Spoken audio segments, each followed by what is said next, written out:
Hey, welcome back to the channel and another mail day. I'll be going through my November pickups. This is pretty much everything that I've picked up for the month, and we only have a day or two left in the month as I film this, so this is pretty much it. I have, looks like about 10 items to go through here, which is pretty light for me. Most of these aren't super expensive. I don't have anything that breaks $100 here, although I have, one or two things that gets close. But if you remember in my last video, I did have a rather large Keenan Allen card. So I'm trying to be responsible, which is something I preach and don't always live up to, but try to. So this is a hobby. Don't get yourself in financial trouble collecting cards. Anyway, for those of you who are new to the channel, I'll kind of go through these cards, what part of the PC they fit in, why I bought them, and then also, I'll leave each card with how much I spent. That's just to kind of be transparent, A, and then B, keep myself accountable. If I start spending hundreds of dollars on multiple cards a month or thousands of dollars, please call me out in the comments. I probably need to hear it. Anyway, starting off with this, it's a 2015 Topps Chrome Gold Refractor of Kyle Seager, numbered out of 50, 33 out of 50. I'm a big Mariners fan. I was born, raised, and currently live in the Pacific Northwest, and they are my baseball team. So Kyle Seager is kind of a bridge player that I collect. I got back into watching baseball in like the 2018 time period, and he's really one of the main guys from kind of that time period that that I collect. And then I collect a handful of the modern players, at least one of which I'll get into later, and others I have gotten cards of in previous videos you can check out. So this one will go in the kind of the big card binder for my Mariners, which is mostly these gold refractors and then the paper blacks, again, for the most part. This one was $11, which is on the high side that I spend on Seager. Normally I can get his stuff from $5 to $8, which should tell you something about collecting. A lot of teams have guys like this where, they're not Hall of Fame, they're not Hall of Very Good, but they mean a lot to the team. And, when you can get their chrome golds playing years for that cheap. Should just put things in perspective. So, $11 for that one. Next up, we have a 2022 Topps Chrome Update rookie debut of Matt Brash. This is numbered 25 out of 25. Matt Brash is one of the pitchers that I collect on the current roster. Just like him for some reason. He's one of these guys that when he's on, there's almost no other pitcher you'd rather have on your team. And but then, sometimes he's not on, and it can be a miserable experience. But I do enjoy those high points. And this card, bookend 25 out of 25, rookie card from Topps Chrome. Even though it's a rookie debut, at $15, it's not something I could pass up on. So this one will go in the binder as well. Next up, we have a wrestling card here. This is one of the more expensive ones here in the mail day. This is a 2023 Revolution Galactic NWO card. The Galactics are case hits in Revolution, and they're not printing a ton of wrestling, so these are pretty rare. I've only seen a couple of these come up, and I was able to snag this one, which I just love it. It's on the, I grabbed this because of Kevin Nash. This is really the era of wrestling that I got really into as a kid. And as a Kevin Nash collector, kind of super collector, I had to grab this one. So it was on the list to grab, and I finally snagged it. This one was $79, and we'll go for grading, unless when I look at this, I noticed something major. One thing to note, I mentioned it in some of the videos, but when I get these cards in the mail, kind of check them off the list, set them aside to go through mail day, and then after this is done is kind of when I go through the process of, taking them out of the original packaging, and in this case the original top loader penny sleeve, look at it, give it, a quick, normal microfiber wipe down, and either get it in the grading pile, or get it in, new penny sleeve, top loader, or a one touch, and get it kind of logged and put away on the PC. So there's that one. That one's going for grading unless there's a major issue there.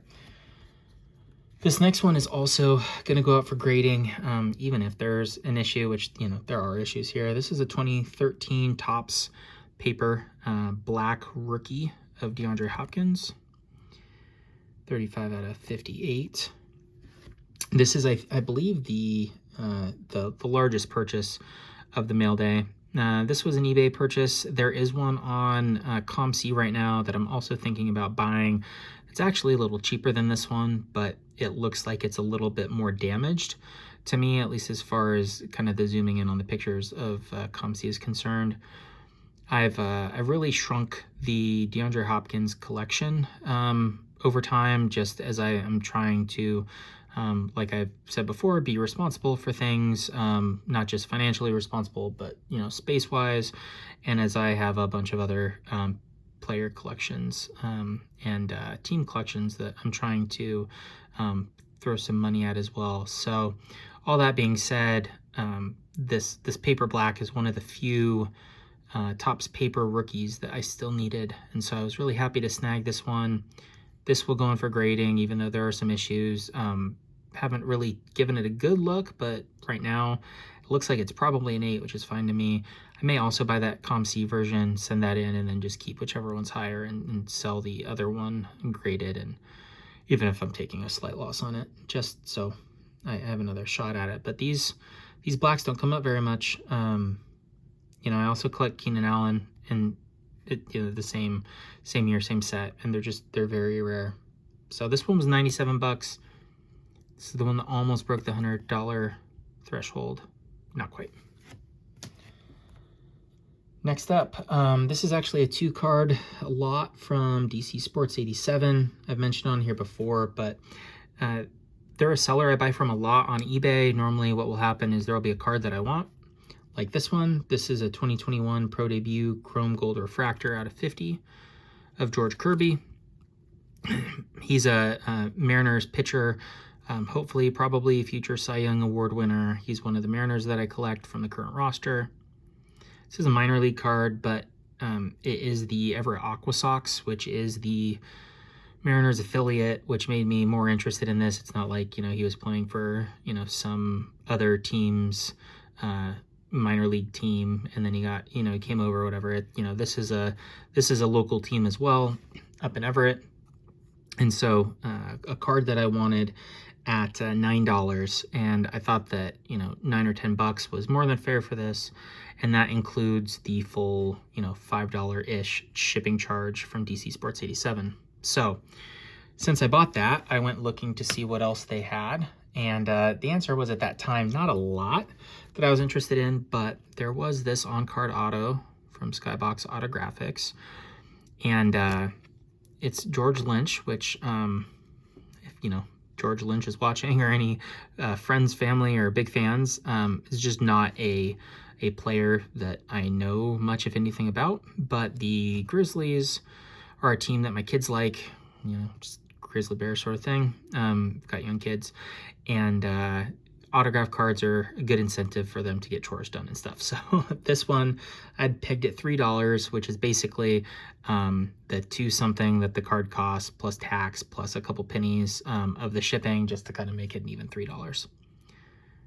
So that will kind of go in a incentive pile that I have for them of some cards that they think are cool. Next up, 2010 Donruss Elite Down and Distance Red Zone Prime patch of Aaron Rodgers.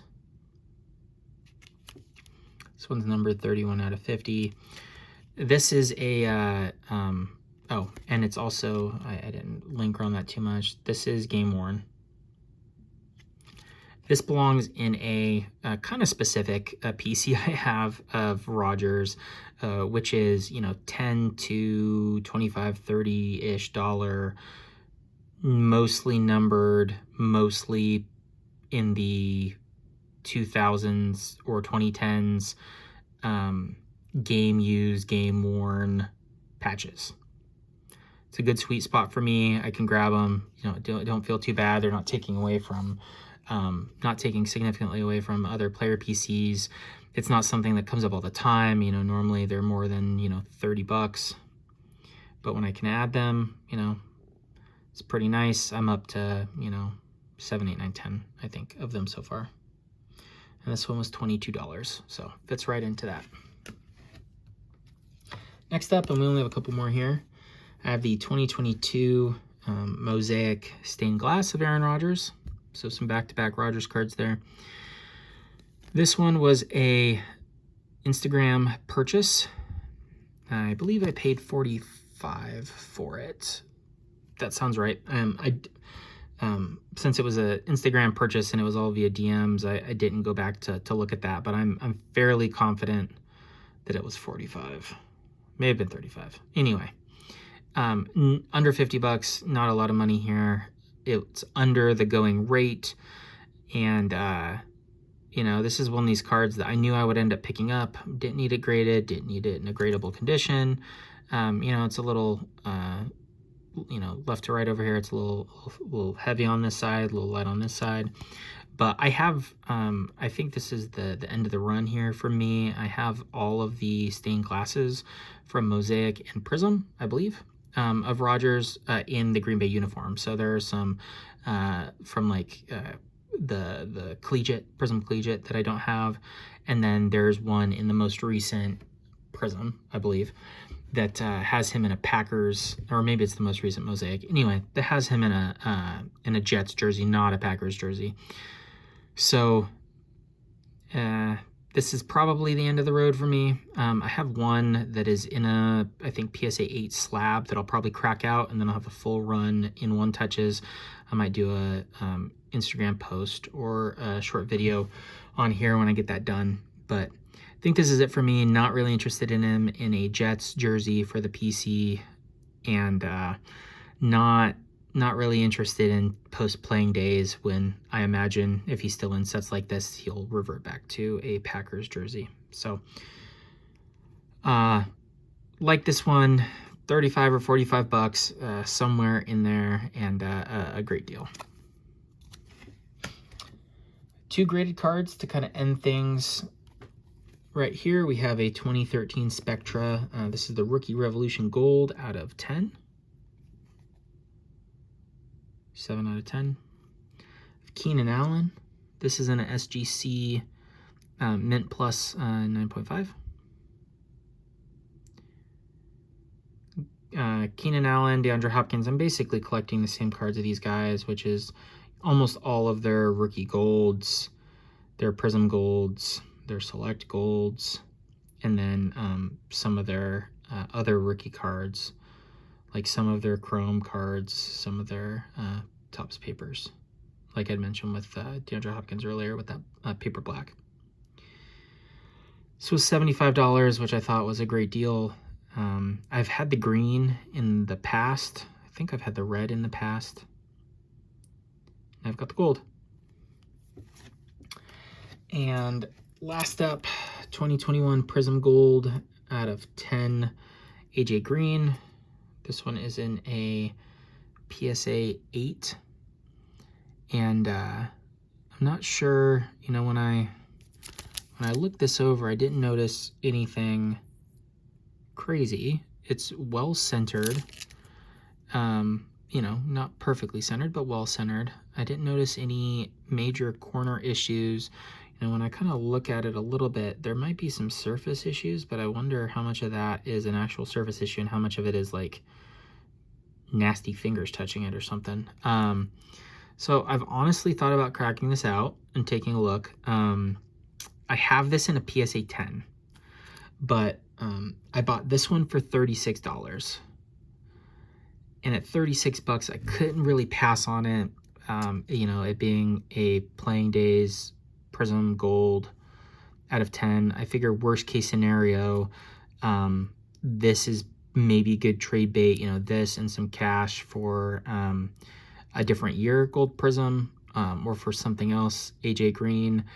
And then I thought, well, you know, maybe when there's a PSA special for, you know, 15 bucks or less, I crack this out, you know, I see, you know, if like that is a thumbprint, if you can see that right there, like if that's a thumbprint and like some of this stuff is thumbprints and I can just, you know, take it in a little breath and a little microfiber turns this into a 9 or 10, which is, I mean, silly.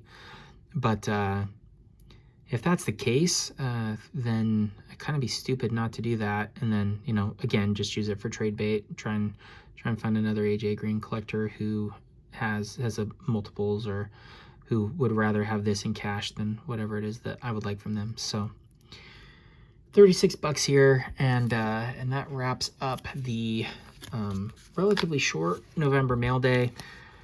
Not a lot of cards here, but some cards that I'm really happy with. I mean, I'm happy with all of them, but some of these, like I mentioned, are kind of for the binder. And then others, you know, some of these are much more significant cards to me. Especially, I would say, probably these 3 cards. Since these are all very much PC cards, they're all cards that I've had on my list. I have a literal kind of paper list in a notebook of all my PC players and cards that I'm looking for to kind of keep track of. I'm kind of a pen and paper guy. So, you know, really happy with these. Appreciate you sticking around for, you know, 16 and a half minutes here. Please like, subscribe, comment if you feel the need. And otherwise, enjoy collecting. I'll see you next time.